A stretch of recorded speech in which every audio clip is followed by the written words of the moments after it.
Ο άντρας ξύπνησε σε ένα παγκάκι. Το κεφάλι του πονούσε και δεν θυμόταν τίποτα. Γύρω του υπήρχαν δέντρα και ένας μικρός δρόμος. Δεν ήξερε πού βρισκόταν, ούτε ποιος ήταν. Σηκώθηκε αργά και άρχισε να ψάχνει στις τσέπες του. Βρήκε μόνο ένα μικρό χρυσό κλειδί με ένα περίεργο σύμβολο. Δεν υπήρχε ούτε ταυτότητα, ούτε τηλέφωνο. «Τι να κάνω τώρα», σκέφτηκε. Κοίταξε γύρω του. Στο βάθος είδε ένα καφενείο. Περπάτησε μέχρι εκεί και μπήκε μέσα. «Καλημέρα», είπε διστακτικά στο σερβιτόρο. «Μπορείτε να μου πείτε πού βρίσκομαι?» Ο σερβιτόρος τον κοίταξε περίεργα. «Είσαι καλά. Βρίσκεσαι στην πόλη μας, στη Νέα Κασταλία. Μένεις εδώ?» «Δεν θυμάμαι», απάντησε ο άντρας. Ο σερβιτόρος συνοφριώθηκε. «Θες νερό ή κάτι να φας?» «Ναι, παρακαλώ. Ένα ποτήρι νερό». Ενώ έπινε το νερό, σκεφτόταν τι να κάνει. Έδειξε το κλειδί στο σερβιτόρο. «Μήπως ξέρεις τι είναι αυτό?» Ο σερβιτόρος κοίταξε το κλειδί και άνοιξε διάπλατα τα μάτια του.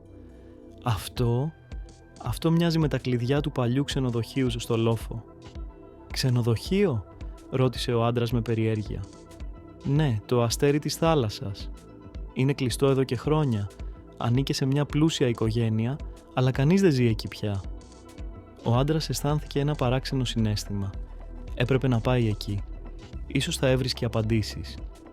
Ευχαρίστησε το σερβιτόρο και άρχισε να περπατάει προς τον λόφο. Ο δρόμος ήταν ήσυχος, με λίγα σπίτια και μεγάλα δέντρα. Σε λίγο είδε το ξενοδοχείο. Ήταν ένα παλιό, μεγάλο κτίριο με σπασμένα παράθυρα και ξεθοριασμένη ταμπέλα. Στάθηκε μπροστά από την ξύλινη πόρτα.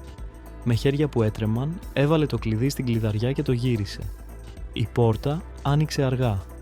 Μέσα, ο αέρας μύριζε σκόνη και παλιές αναμνήσεις. Μπήκε προσεκτικά. Οι τοίχοι είχαν παλιές φωτογραφίες.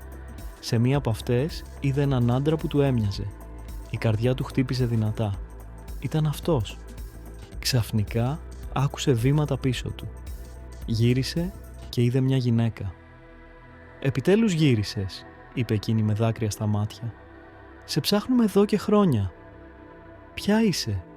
ρώτησε με κομμένη την ανάσα. «Είμαι η αδερφή σου. Πριν από 10 χρόνια εξαφανίστηκες μετά από ένα ατύχημα. Δεν ξέραμε αν ήσουν ζωντανός». Όλα άρχισαν να γυρίζουν στο μυαλό του. Το ξενοδοχείο, η οικογένειά του, το παρελθόν του. Δεν είχε χάσει μόνο τη μνήμη του. Είχε χάσει μια ολόκληρη ζωή. Τα μάτια του γέμισαν δάκρυα. «Είμαι σπίτι μου», ψιθύρισε.